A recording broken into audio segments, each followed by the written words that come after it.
we might see shifting with possible implications for the relationship between Washington and London.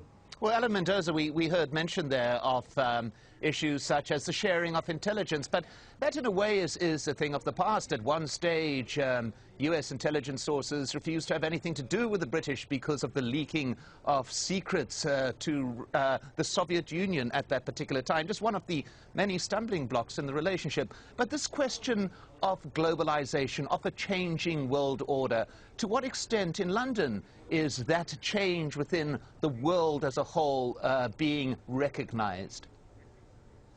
Well, I think just on your point about intelligence sharing, let's not forget the US had its own share of spy scandals, people like Aldrich James on that score. But your more general point, yes, absolutely correct. People are aware of the change, very much so. Firstly, in answer to some of the previous comments, I think there's a sense that Europe, indeed, having been at the forefront of global affairs from the period 1945 to 1990, in terms of being, if you like, the world's battle line, where battle lines were drawn between the Soviets and the USA, this is no longer the case. Europe cannot expect anymore to be lavished attention on it just for being there, if you like. It has to bring something to the table.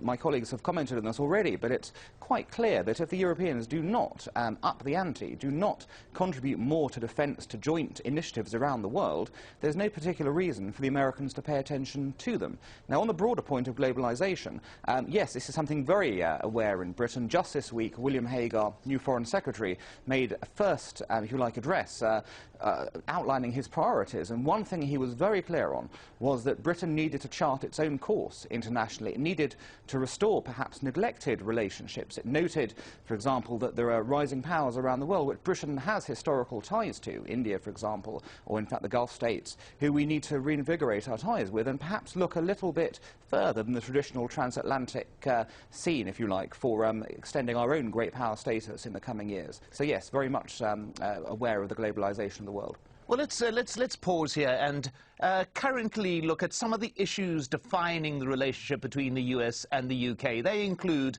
the increasingly unpopular Afghan war as the two countries plan on an exit strategy, the fragile recovery of the global economy, while the newly elected Prime Minister David Cameron backs budget cuts, President Obama warns against them, concerned they could cause recession.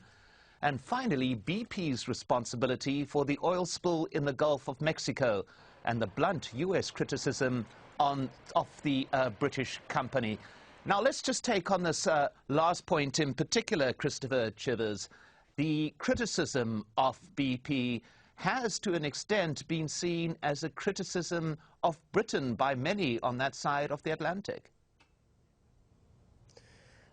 Well, I think that, you know, it's important not to underestimate the extent to which people are very frustrated by what's happened with the oil spill. But I think it's also important to put it in the broader context of the global economic crisis, which is really weighing on everyone's minds, not only in the United States, of course, but also in Europe and around the world. And I think that when you have a problem or a disaster like the one that's taken place in the Gulf, in the context of a global economic crisis, naturally tensions are going to be a bit higher. But I personally don't see this as being in the medium term any kind of a serious threat to the special relationship.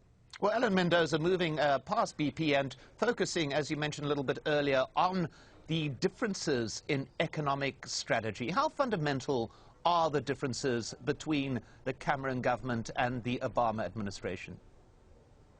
I just want to come back on the BP issue. Actually, it caused a lot of offence here because, as you well know, BP is a global company. It's got a large number of shareholders in the US. It's not been called British Petroleum for a good decade. I think we in Britain felt a little peeved, I think, that the President was using the name British Petroleum as a way of deflecting attention onto an external force. Yes, of course, a company has a lot to answer for, but the notion that it's a British company is erroneous in this context. Do you think that this was intentional on President Obama's behalf? Well, I think it was intentional. I think it was an attempt to divert away from a domestic issue. And I think the debate's been framed in a rather unusual way. People have been saying the president, this could be his, Hurricane Katrina moment. I think that's perhaps a bit silly, given the difference in focus.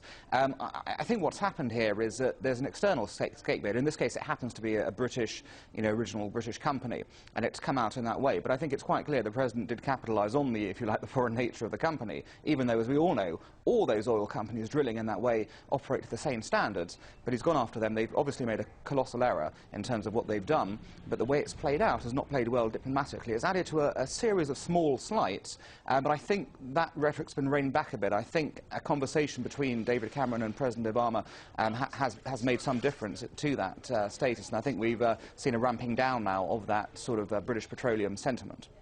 Thomas Klau, I'd like you to pick up on that particular point there, that the BP issue, for example, being used by a US president, we've heard described there as his Katrina moment and a bid to take attention away by focusing attention on another country, in this case, the UK. To what extent do you believe there's validity in this? Well, it's obviously a very emotional issue for many people, especially in America. And from a European perspective, it would seem that a lot of the criticism that President Obama has been subjected to is indeed rather unfair.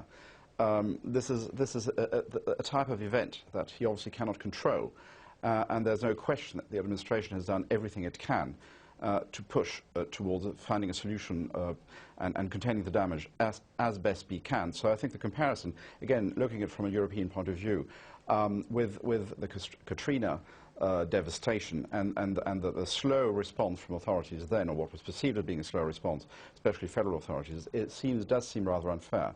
And there's probably a lot of partisanship involved. But again, this is a European look at something that's going on in America. What, of course, is very telling is that President Obama hasn't hesitated to indeed inject a sort of national angle, national perspective, a bit of national venom, if you like, into his defense strategy. And that in itself is revealing, because it does show that in the world we live in today, even in the context of a relationship that is still in many ways quite special, such as the American-British one, there are so many factors to take into account that emotions, nostalgia, feelings of sort of traditional diplomatic warmth will not in fact deflect or stop that kind of if you like, small dose of venom being injected into what is essentially a political PR line of defense.